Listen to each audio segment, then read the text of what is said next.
வணக்கம். இது லங்கா டுடேயின் இன்றைய மதிய நேர உலக செய்திகள். முதலில் தலைப்புச் செய்திகள். இனி கொஞ்சமாக சாப்பிடுங்கள். 2025 வரை இதுதான் கதி. நாட்டு மக்களை எச்சரிக்கும் பிரபல நாடு. பிரான்ஸ் ஜனாதிபதி தேர்தல் முதல் சுற்றில் யாருக்கு வெற்றி வாய்ப்பு? வெளியான கருத்து கணிப்பு முடிவுகள். பிரித்தானியாவில் பட்ஜெட் தாக்கல் செய்தார் ரிஷி சுனிக். இனி இதன் விலை கடும் உயர்வை தொடும். சீனாவுக்கு ஒடுங்கி போக மாட்டோம், பதில் தாக்குதல் நடத்துவோம், பகிரங்கமாக எச்சரிக்கும் பிரபல நாடு. நவம்பர் 2 முதல் பிரித்தானியாவுக்கு பதிலடி கொடுப்போம், பிரான்ஸ் எச்சரிக்கை. இலங்கை அதிபர் கோட்டபாய உட்பட முக்கிய அதிகாரிகளுக்கு எதிராக சர்வதேச குற்றவியல் நீதிமன்றத்தில் வழக்கு தாக்கல். ஆப்கானிஸ்தானில் உள்ள அமெரிக்கர்களை 2 வாரங்களில் மீட்க நடவடிக்கை, அமெரிக்கா தகவல். பாகிஸ்தானில் போலீஸ் அதிகாரிகள் 4 பேர் சுட்டுக் கொலை. இனி விரிவான செய்திகள். பிரான்ஸ் ஜனாதிபதிக்கான தேர்தல் அடுத்த ஆண்டு நடைபெற உள்ள நிலையில் முதல் சுற்றுக்கான கருத்து கணிப்பு முடிவுகள் வெளியாகியுள்ளது. பிரான்சில் வரும் 2022 ஆண்டு ஏப்ரல் மாதம் 10 ஜனாதிபதி தேர்தல் நடைபெற உள்ளது. இந்த தேர்தலில் இமானுவேல் மேக்ரோன், எரிக் ஜெமோர் மற்றும் மெரைன் லெ பென் ஆகியோரிடையே கடும் போட்டி நிலவும் என்று எதிர்பார்க்கப்படுகிறது. இதனை தவிர இன்னும் சிலர் போட்டியிடுகின்றனர்.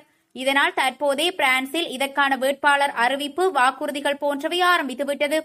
இந்த நிலையில் இந்த தேர்தல் குறித்து முதற்கட்ட வாக்கெடுப்பில் யார் அதிக வாக்குகளை பெறுவார்கள் என்ற கருத்து கணிப்பு நடத்தப்பட்டது. அதில் இமானுவேல் மேக்ரோனுக்கு 20 முதல் 25% வாக்குகளும், எரிக் சமர் 17 முதல் 18% வாக்குகளும், மெரைன் லெ பென் 16% வாக்குகளும் பெறுவார்கள் என்று கூறப்பட்டுள்ளது. மேலும் ரிபப்ளிக் சார்பில் போட்டியிடும் சேவியர் பேட்ரன் 14% வாக்குகள், இவரை தொடர்ந்து வெலேரி பெக்ரிஸ் 10% மற்றும் மைக்கேல் பார்னியர் 8% வாக்குகளை பெறுவார்கள் என்று குறிப்பிடப்பட்டுள்ளது.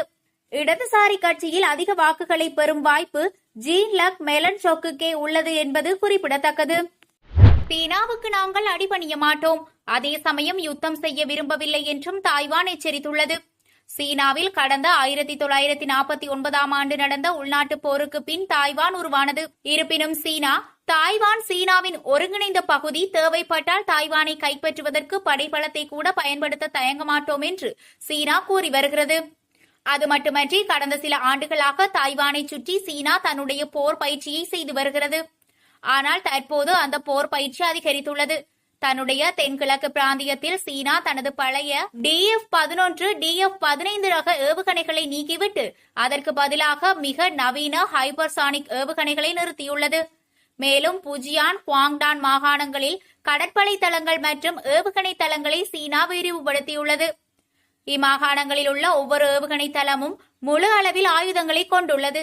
இந்த நிலையில் சீனாவின் இந்த நடவடிக்கைகள் குறித்து தாய்வான் ராணுவ அமைச்சகம் வெளியிட்டுள்ள அறிக்கையில், தாய்வான் ஜலசந்தியில் சீனாவின் செயற்பாடுகள் எங்களை தூண்டுவது போல் உள்ளது.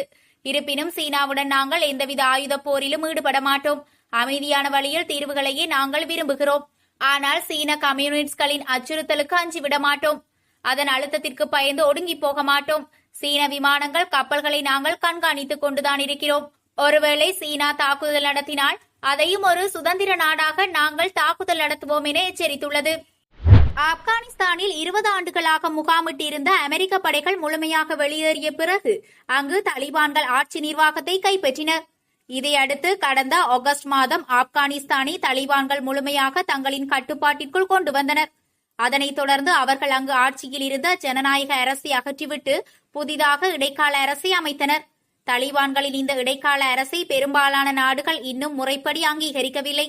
எனினும் பாகிஸ்தான், சீனா மற்றும் ரஷ்யா ஆகிய நாடுகள் தாலிபான்களின் அரசுக்கு ஆதரவு தெரிவித்துள்ளன. இதற்கிடையில் ஆப்கானிஸ்தானில் இருந்து அமெரிக்கா, இங்கிலாந்து, ஆஸ்திரேலியா, இந்தியா உள்ளிட்ட நாடுகள் தங்கள் நாட்டு மக்களை விமானங்கள் மூலமாக அழைத்து வந்தன. அந்த வகையில் ஆப்கானிஸ்தானில் மீதமிருக்கும் அமெரிக்கர்கள் அனைவரும் இன்னும் 2 வாரங்களில் முழுமையாக மீட்கப்படுவார்கள் என அமெரிக்க அரசின் மேலாண்மை மற்றும் வளங்களுக்கான மாநிலத்துறை செயலாளர் பிரையன் மெக்கன் தெரிவித்துள்ளார். இதுகுறித்து அவர் வெளியிட்டுள்ள அறிக்கையில், ஆப்கானிஸ்தானில் 439 அமெரிக்கர்கள் உள்ளதாகவும் அவர்களில் 363 பேருடன் தொடர்பில் இருப்பதாகவும் அவர்களில் 176 பேர் மட்டுமே அமெரிக்கா திரும்ப விருப்பம் தெரிவித்துள்ளதாகவும் குறிப்பிட்டுள்ள அவர், அவர்களை மீட்பதற்கான வாய்ப்புகள் குறித்து ஆலோசிக்கப்பட்டு வருவதாகவும் தெரிவித்துள்ளார். நவம்பர் 2 முதல் பிரித்தானியாவுக்கு பதிலடி கொடுக்க தொடங்குவோம் என பிரான்சின் ஐரோப்பிய விவகாரங்களுக்கான வெளியுறவுத்துறை செயலாளர் எச்சரித்துள்ளார். ஐரோப்பிய ஒன்றியத்திலிருந்து பிரித்தானியா வெளியேறியதைத் தொடர்ந்து மீன்பிடி பகுதிகளை பிரிப்பது மிகவும் பிரச்சினைக்குரியதாக உள்ளது. இந்நிலையில் இரு நாடுகளுக்கும் இடையிலான பிரெக்சிட்டுக்கு பிந்தைய மீன்பிடி பிரச்சினையை தீர்க்காவிட்டால் பிரித்தானியா மீது தடை விதிக்கப்படும் என்று பிரான்ஸ் எச்சரிக்கை விடுத்துள்ளது. மீன்பிடி பிரச்சினை தீர்க்கப்படவில்லை என்றால் நவம்பர் 2ஆம் தேதி முதல் பிரித்தானியாவுக்கு எதிராக பழிவாங்கும் நடவடிக்கைகளை பிரான்ஸ் முன்னெடுக்க தொடங்கும் என்று பிரான்சின் ஐரோப்பிய விவகாரங்களுக்கான வெளியுறவுத்துறை செயலாளர் கிளெமெண்ட் பியூன் எச்சரித்துள்ளார். இந்த நடவடிக்கைகளில் பிரித்தானியாவில் இருந்து பிரான்சுக்கு இறக்குமதி செய்யப்படும் பொருட்களுக்கு முறையான சுங்கம் மற்றும் சுகாதார சோதனைகள் மற்றும் கடல் உணவுகளை தரையிறக்குவதற்கான தடை ஆகியவை அடங்கும் என்று அவர் குறிப்பிட்டார். மேலும் தடைகளின் முழு பட்டியல் அக்டோபர் 28 அன்று வெளியிடப்படும் என பிரான்சின் ஐரோப்பிய விவகாரங்களுக்கான வெளியுறவுத்துறை செயலாளர் தெரிவித்துள்ளார். வடகொரியாவில் தங்கள் நாட்டு மக்களை குறைந்த அளவு உணவை எடுத்துக் கொள்ளும்படி எச்சரிக்கப்பட்டுள்ளது. உலகில் மர்மம் நிறைந்த நாடுகளில் ஒன்றுதான் வடகொரியா. இங்கு என்ன நடந்தாலும் அந்த அளவிற்கு எதுவும் வெளியில் தெரிவதில்லை. அந்த அளவிற்கு அதிபர் கிம் ஜாங் உன் வடகொரியாவை தன்னுடைய கட்டுப்பாட்டிற்குள் வைத்துள்ளார். இந்த நிலையில் தற்போது அங்கு உணவு பற்றாக்குறை ஏற்பட்டு வரும் நிலையில் தங்கள் நாட்டு மக்களை 2025ஆம் ஆண்டு சீனாவுடனான எல்லையை மீண்டும் திறக்கும் வரை குறைந்த அளவு உணவை சாப்பிடும்படி எச்சரிக்கை விடுத்துள்ளார். இதுகுறித்து கொரிய ஊடகம் ஒன்று வெளியிட்டிருக்கும் செய்தியில் வடகொரியாவில் ஏற்கனவே மக்கள் பட்டினியால் தவித்து வருகின்றனர். தற்போது மேலும் 3 ஆண்டுகளுக்கு மக்கள் தங்கள் வயிற்றை கட்டிக்கொள்ளும்படி கூறப்பட்டுள்ளது. கொரோனா வைரஸ் பரவல் காரணமாக கடந்த 2020ஆம் ஆண்டு ஜனவரி மாதம் சீனாவுடனான எல்லையை வடகொரியா மூடியது. இது வடகொரியாவின் பொருளாதாரத்தில் கடுமையான தாக்கத்தை ஏற்படுத்தியது. இதனால் நாட்டில் தினசரி வாங்கப்படும் பொருட்களின் விலை கடுமையாக உயர்ந்தன. அது மட்டுமன்றி கடந்த ஆண்டு வடகொரியா கடுமையான வெள்ளத்தால் பாதிக்கப்பட்டது. இதன் காரணமாக அங்கு விளைந்த ஏராளமான பயிர்கள் வெள்ளத்தில் மூழ்கின. நூற்றுக்கணக்கான குடும்பங்கள் தங்கள் வீடுகளை இழந்தன. அதுவே இந்த ஆண்டு பார்த்தால் சரியான மழை இல்லாமல் வறட்சியால் பயிர்கள் சேதமடைந்துள்ளன. வடகொரியாவில் இருக்கும் மோசமான வடிகால், காடுகள் அழிப்பு மற்றும் பழமை வாய்ந்த உள்கட்டிட அமைப்பால் அவ்வப்போது கோடை மழையால் வடகொரியாவில் விவசாயிகள் கடும் சேதத்தை சந்தித்து வருகின்றனர். இது பிற துறைகளிலும் அப்படியே பிரதிபலிக்கிறது. இதனால் வடகொரியாவில் கடும் பஞ்சம் நிலவும் சூழல் நிலவி வருகிறது. இதுபோன்ற சூழ்நிலையில்தான் அங்கிருக்கும் மக்களுக்கு எச்சரிக்கை விடுக்கப்பட்டுள்ளது. அதில் 2025க்கு முன்னர் சீனாவுடனான எல்லையை திறப்பதற்கான வாய்ப்பு மிகவும் குறைவு. எனவே உணவு நிலைமை சரியாக வேண்டும். இது அவசர நிலையாக உள்ளது. வரும் 2025ஆம் ஆண்டு வரை மக்கள் குறைந்தளவு உணவுப் பொருட்களை பாதுகாத்து உட்கொள்ள வேண்டும் என்று கூறப்பட்டுள்ளது. இந்த ஆண்டு வடகொரியாவில் சுமார் 8,60,000 டன் உணவு பற்றாக்குறை இருப்பதாக ஐநாவின் உணவு மற்றும் விவசாய அமைப்பு மதிப்பிட்டிருக்கும் நிலையில் இப்போதே அங்கு உணவு பஞ்சம் வந்துவிட்டது. ஆனால் வடகொரியா அரசு இதற்கு முக்கிய காரணம் கொரோனா பாதிப்புதான். இதன் விளைவாகவே உணவு பற்றாக்குறை ஏற்பட்டுள்ளதாக மக்களிடம் கூறி வருகிறது.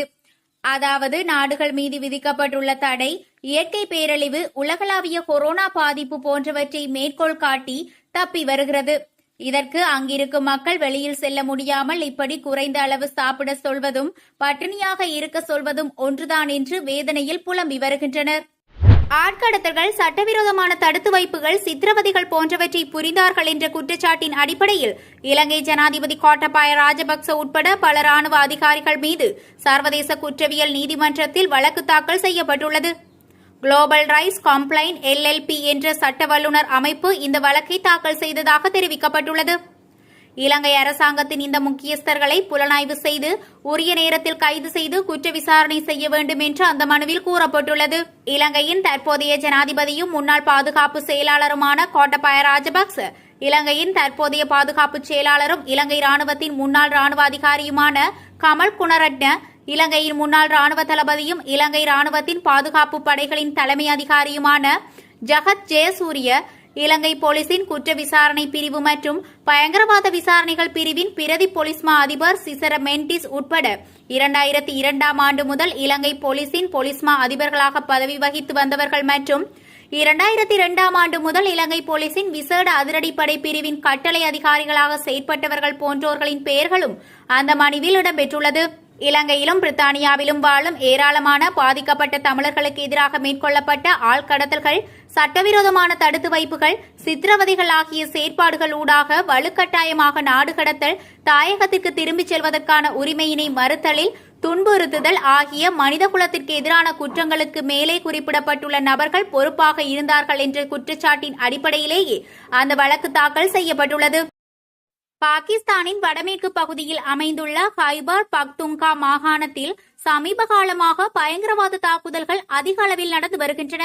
போலீசார் மற்றும் ராணுவ வீரர்களை குறிவைத்து துப்பாக்கிச் சூடு, குண்டுவெடிப்பு போன்ற நாச வேலைகளை பயங்கரவாதிகள் அரங்கேற்றி வருகின்றனர். இந்த நிலையில் ஹைபர் பக்துங்கா மாகாணத்தில் ஆப்கானிஸ்தானின் எல்லையையொட்டி அமைந்துள்ள லாக்கி மராத் நகரில் நேற்று காலை போலீஸ் அதிகாரிகள் சிலர் வழக்கமான ரோந்து பணியில் ஈடுபட்டிருந்தனர். அப்போது அந்த பகுதியில் பதுங்கியிருந்த பயங்கரவாதிகள் போலீசாரை நோக்கி துப்பாக்கியால் சரமாரியாக சுட்டனர். என்ன நடக்கிறது என போலீசார் சுதாகரிப்பதற்குள் பயங்கரவாதிகள் இந்த தாக்குதலை நடத்திவிட்டு அங்கிருந்து தப்பியோடினர். பயங்கரவாதிகள் சுட்டதில் போலீஸ் அதிகாரிகள் 4 பேர் சம்பவ இடத்திலேயே பலியாகினர். இந்த தாக்குதலுக்கு உடனடியாக எந்தவொரு பயங்கரவாத அமைப்பும் பொறுப்பேற்கவில்லை. பிரித்தானியாவில் புதிய பட்ஜெட் தாக்கல் செய்த நிலையில் சிகரெட் பாக்கெட்டின் விலை அதிகரித்துள்ளதாக தகவல் வெளியாகியுள்ளது. பிரித்தானியாவில் இன்று சான்சலர் ரிஷி சுனக் புதிய பட்ஜெட் தாக்குதல் செய்திருந்த நிலையில் அடுத்த சில மணி நேரங்களில் புகையிலை பொருட்களின் விலை உயர்ந்தது. இலையுதிர் காலத்திற்கான இந்த பட்ஜெட்டில் புகையிலை பொருட்களுக்கான வரியை ரிஷி சுனக் உயர்த்திய நிலையில் இந்த விலை அதிகரிப்பு வருகிறது.